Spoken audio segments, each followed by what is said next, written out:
হায়াত যে খারাপ নির্মাতা আমি সেটা বলবো না। হায়াত অনেক ভালো নির্মাতা।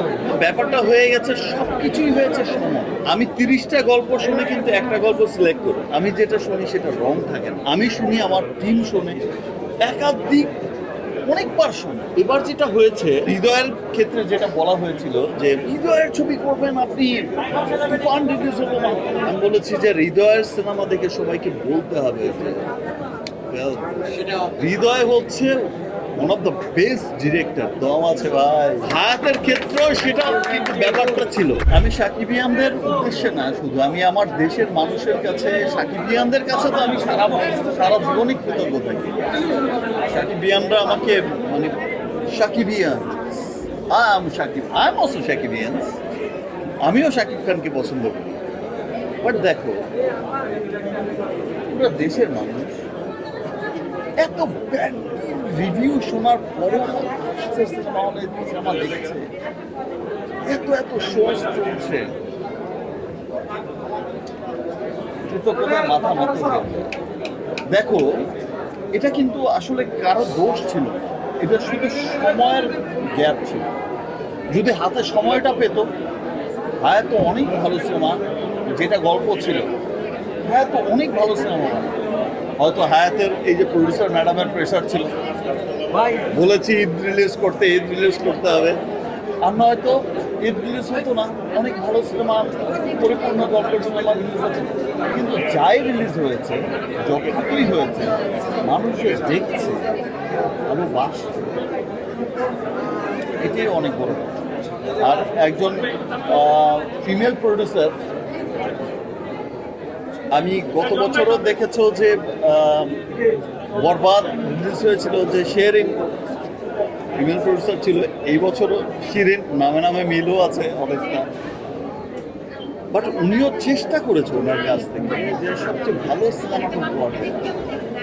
বাট ট্রাস্ট মি, সব কিছুই ডিজাস্টার হয়েছে শুধু সময়ের অভাবে।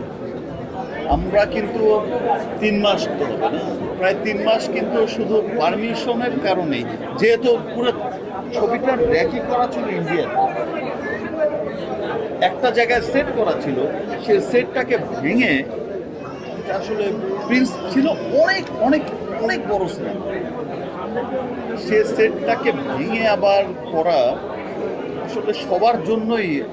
আমরাও অনেক দুঃখিত যে আসলে আমরা যেটা দেখাতে চেয়েছিলাম সেটা দেখাতে পারি। হায়াত যে খারাপ নির্মাতা আমি সেটা বলবো না।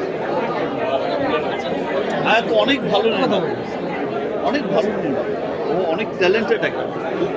কিন্তু ব্যাপারটা হয়ে গেছে, সব কিছুই হয়েছে সময়।